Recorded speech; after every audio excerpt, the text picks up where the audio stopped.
This week on Hermitcraft. Someone in my chat says, "What are they making?" Immediately I thought comedy.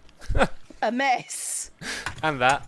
Welcome to the Hermitcraft RECAP. My name is Pixelriffs, our writer is LoyXP, and it only took 6 weeks for the server to anger the Norse gods. Yeah, it turns out the Morse code we heard in Doc M and Rendog's videos a couple of weeks back was actually Norse code, and now Thor is involved, so expect Fimbulwinter and Ragnarok to be just around the corner. At least 9 months of continuous winter will give Cubfan enough time to gather more powdered snow. And with that out of the way, let's take a look at all the events and mishaps that occurred on the Hermitcraft server this week. Starting with Joe Hills, who's been contributing to the Road Network over the last couple of weeks and uses that opportunity to ride around the server musing on his birthday. Compiling footage recorded over the last month or so, we see Joe sign up for the No Wings Club and Teg, add some beets to Cleo's wheat field, and select a hilltop on which to build his starter house. So we can just put the house right up here. We have a boat dock down here. It's the perfect location for a stable. By this point, the server has its fair share of starter houses, so he visits everyone else's builds for inspiration, taking notes as he goes, and even gets an actual tour from iJevin, XB Crafted, Zedaf, Gemini Tay, and finally Cubfan, who also gives him the pitch for powdered snow collection in the process. This powdered snow block, right? This is a rare thing. Oh, this is a rare thing. If you're looking for a friend, you're in luck. Cubfan135 has plenty of amethyst buds. Since the tiniest amethyst still allows you to pass through it, but nevertheless prevents both snow and monsters from forming on it, Cub saw fit to cover every free inch of the snow bowl with it. Naturally, that took quite a bit of fishing with a llama before any of the crystals bothered to generate, but that's not even the most weight-intensive material in Cub's arsenal. His personal base is to be made out of dripstone, forming a sprawling canyon system. Needless to say, Cub's architecture this season is fairly painful to walk on. Yeah, so I feel like this area here is going to be sort of our prototypical area, where we basically extend what we've made here to the entire rest of the area with the slime blocks. The amethyst also comes in handy for his mole man activities, and soon enough Cub has several chickens secretly harassing the neighborhood by shooting fireworks into a block. Their triangle solo is unappreciated in its time. Listen, do you hear the chicken? Whoa, you can hear it! You heard it right. It was like a wind chime. Well, hello there. What? Look at the little feet. At the very least, Tango Tech swoops in with his infinite iron, which allows them to finish the cauldron layout of the snow bowl once and for all. A significant revision of the custom iron farm design yielded Tango more iron than a person can spend in a lifetime per hour. Basically over 5,000 iron per hour. That'll do, Tango. That'll do. In the meantime, his server mates are handy enough to provide him a mountain to live out of. Still dubious on what should go inside it, Tango nevertheless builds a grand entrance into the hollow mountain and bothers to light up the terrain enclosed, robbing the server of the most productive mob farm they had. The architect of said mountain, BOO, is spending most of his time on the surface anyway, where he can tempt Pearlescent Moon with some high-capacity llamas. Dropping off the first two for free, but forbidding Pearl from breeding them, he lays out a rental deal she can accept at her leisure. And between the two of them, they figure out who's left all these chicken-powered glockenspiels underground. Was it Cub? Yes. Meanwhile, the Parson Gas outposts are doing well enough that B-Dubs can spend his profits on some swag from the Swagon and encourage more horse travel by providing safe accommodation for them over at the prototype racecourse. Come on in. Oh, you're gonna love it in here forever in this prison. All these dark areas provide a prime opportunity for some canned, water bottles. Just next door to her graveyard, Zombie Cleo finally opens the Hive Drate Store, a gym facility. Guess to remind the exercisers what it is they're running from. Also home to the waxiest sports drink on the server, but probably not in the world. Cleo herself will reside in a Tudor home nearby, overlooking her sports undead empire and plotting future armor stand exploits. For example, she exploits XB Crafted and Hypno for some leather. Okay, well, thank you for the bone meal No problem. and the business venture, which I just give you candles. Water bottles. Water bottles! Although the pair may have more mercantile wit than hitherto expected, Their marketing meeting, which is more about an actual market than just catchy slogans, leads to them appreciating the value of IOUs compared with actual diamonds. They plan to sell individual stacks of items for diamonds, but bulk orders can be purchased with an offer of an unspecified favour. So we'll see how buyer's remorse affects Horsehead Farms further down the line. Our lawyers told us to put that, so... You always have to have it in there. Right. It's just everybody does it. Exactly. XB adds a sugarcane farm to expand their roster of resources and deforests the area behind his starter house, slowly converting it into a desert wasteland to be repopulated with biodomes, fossils, and Kevin Bacon movie references. Naturally, having shown a friendly muzzle to the consumer, the Horsehead duo instantly falls for Evil Azuma's derp coin. Well, Hypno falls for it, as XB vocally judges him for it. I did it. I have derp coin, haha, I have it, and you don't. I still have my money. It wouldn't be the first time Hypno dipped on the evil side, what with his latest project being a goth deep slate nether tunnel, and the next one apparently being a gold farm. So we need a whole bunch of these turtle eggs, so when piglins, the zombified piglins spawn, they immediately go walking towards the eggs, they'll fall off the edge, and then we can collect the gold that they leave behind. It's gonna be awesome. Aiming for a different kind of green, Wells Knight tries to create something never seen before in the entirety of Hermitcraft, a reasonably sized cactus farm. Though not really that desperate for the green dye, Wells nevertheless builds an entirely overpowered furnace as far as smelting cactus is concerned. Gotta stay ahead of the curve, and it doesn't hurt to have central heating. Yep, that should be even. Alright, so we'll flip this. These should all light up. Nice. Very nice. The server had better by now, seeing as how Evil Azuma has plans to crank up the value of a derp coin and its associated wares by creating the illusion of scarcity around it. As he holds a monopoly on derp coin, the demand should only increase as supplies dwindle, even if in reality he can print as many of these as he wants. The Azuma Voids offer another trick to the masses, a lapis to diamond finding method, which you might want to employ before the whole world starts generating differently. But it's not like regular Azuma has no tricks up his sleeve. Turns out this whole time the giant statue project he was planning was engineered using intense tools, ranging from the Hero Forge website to 3D modeling equipment. This also had the slightly meta effect of costing us extra script writing time as we got distracted and messed around in Hero Forge for like 3 hours. Anyway, this project got canned, but it's nice seeing extra tools being employed in Minecraft building. Instead, X gets carried away with his current building style, as well as clearing out the big spawner caves the hermits found for hermits helping hermits. Also having fun with the custom items data pack, Zedaf picks up a custom textured clipboard to help keep track of his many crimes against science. His villager tower experiment is nearing its conclusion, and the conclusion in this case is threaten people with death, it gets you discounts. Though there's no way to fully automate a villager's curing, Zed delegates as much of the process as possible to minecarts, rails, and zombies, and before short, the trading hall of reformed undead reaches completion. Oh, he's hitting him, he's like backstroke hitting him.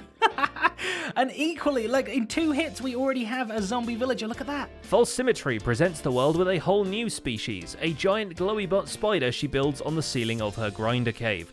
The distinct feature of this arachnid is that its rear was made out of what was once a geode, so all the budding amethyst is still intact and is glowing through the translucent backside in a truly unique display. With that, False sets out to hunt down an even more elusive species, the coveted dragon egg. Last we checked in on Teg, it was at Jevin's place, and we finally get to see just how much of a nightmare it is to actually navigate. The secret entrances in the painting's chunk lead to a labyrinth of 2x1 tunnels, through which Jevin scattered redstone ore and trapdoors. The Teg could be behind any of those, so she had to check every single one she encountered. Eventually it did reveal itself, hidden away behind a redstone door activated by a random redstone ore in the hallway. I didn't bring... Oh no, I've just thought I didn't bring my piston. Oh no. Let me make a note of where I've been. Right, I'll be back!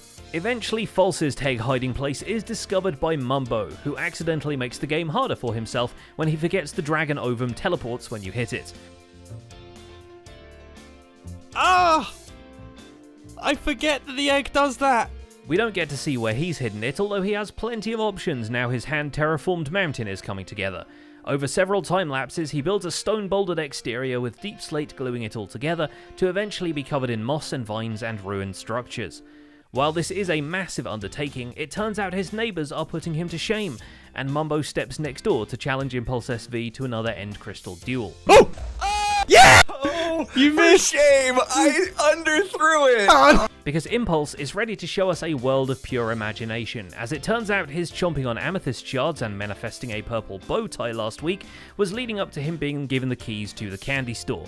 Receiving some familiar chocolate bars and a handwritten recipe, the outline of Impulse's base is transformed into a factory facade, complete with branded doors. It's a little early for him to give us any tours, but luckily all his first visitor wants is the opportunity to blow him up. Unfortunately for Impulse, she was a bad egg. Oh! Oh, no! Vintage Beef is also getting industrial with an assist from Etho, whom he invites over to help with some door designs. Wiring up all the doors inside his spaceship, Beef digs up some deep slate and buys a handful of blaze rods from Harmless Harvests, ending up decorating the interiors of the ship with polished deep slate and end rods, which make the perfect accent to all that quartz. You're gonna have to use your imagination just a tad here, because I've sort of completed the hull. I mean, it's not as detailed as it's eventually gonna be, but it's got the general color theme. It's a good thing the ship is close to completion, because Beef is looking more alien by the day.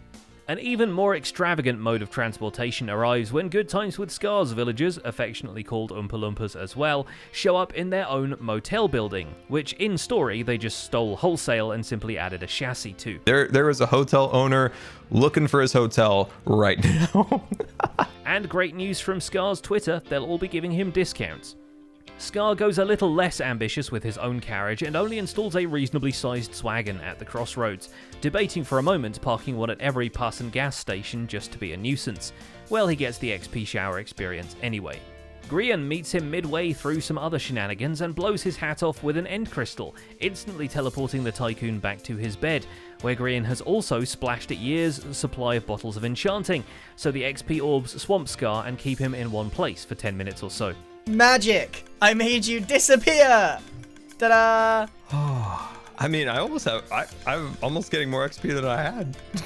Your stomach is like invisible. We find out he'll do more magic tricks when Grian reveals that the theme for his base this season will be a magic shop alley hidden away within the custom-made mountain. First he needs to make a mountain, of course, and there is already one nearby, so Grian decides to merge his hill with Mumbo's, or not merge his hill with Mumbo's because that would make his one a mega base too, and he wants to avoid that this season. I've been agonizing for 3 days over this thing, just tweaking it here and there, and I gotta say that... Gemini Tay starts planning her own primary build as well, though her outlining it in scaffolding and wood is interrupted by Bribes, Teg, Yes Wings Club, and Joe Hills. Yeah, if that's okay. I mean, we can keep ogling this thing. No, I've looked at it enough. The biggest sidetrack is, of course, the never-ending thunder sounds coming from inside the server, which lures her and nearly all her server mates to the most goat area of the world. It's fine. I'll walk. Should have joined the Yes Wing. For once, the distant rumbling isn't coming from Rendog's TNT-powered log factory. After all, he hasn't built it yet, it's still in the design phase. Instead, he and Doc M team up to build a spider-walking tower, apparently from a schematic the audience have been led to on Planet Minecraft, with a large glass ellipsoid on top. It's no coincidence this looks like a giant Van de Graaff generator, because one trident-spamming redstone contraption and a thunderstorm later, they are calling thunder from the sky at 0-tick speeds. Oh my god! Oh my goodness, dude, don't come close! The noise up here is just mind-boggling. Death metal ensues until the neighbours turn up to complain about the noise, but it leaves the Rendoc duo with an activated beacon, a blue axolotl, and a new book, hopefully one which tells them how to build soundproofing. A non-stackable item sorter and a spider spawner are mere footnotes to Doc M's follow-up episode because the Psycraft server has helped him design a shulker shell farm with frankly incredible rates. It's no easy task, there are areas to clear out in the nether, giant portals to build in the overworld, chunk loaders to arrange, and shulkers to kidnap, but with an assist from Vintage Beef, he transports the shulker back from an End City ship to its new home in the overworld, and begins cloning it for some pretty epic drop rates. Somewhere around there, but at the moment this thing is producing at an insane rate. So I don't know what's going on, but this thing is just absolutely mental. But while no one will build a bigger shulker farm, iJevin might have the claim to having a bigger shulker. Following up on the entire being a slime thing, Jevon's shulkerbox and enchanted bookshop could not be anything but an enormous slime. But this time he decided not to take the obvious route and instead builds it as a giant shulkerbox, housing a slime, and dripping with goo as well. It just turned out so good. I'm very, very happy with the result of that. The operation has him moving his entire villager setup too, so it's no small feat. Because it's not small, and also because slimes don't have feet. And finally there's Iskal, who has hit the jackpot with the sponge rooms in his Ocean Monument project. After hanging them out to dry in the Nether Hub, this discovery empowers him to drain the rest of the Ocean Temple. Tearing the whole structure down with a beacon, he builds a familiar garden farm. Tearing the whole structure down with a beacon, he builds a familiar Guardian farm, a 2-tanked soul sand silo last seen in Season 6.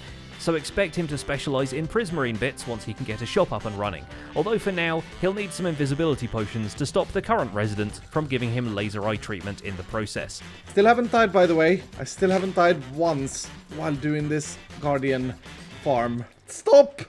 Stop! Retreat! And that's about it for this week's recap. Our writer is LoyXP, and my name is Pixorus.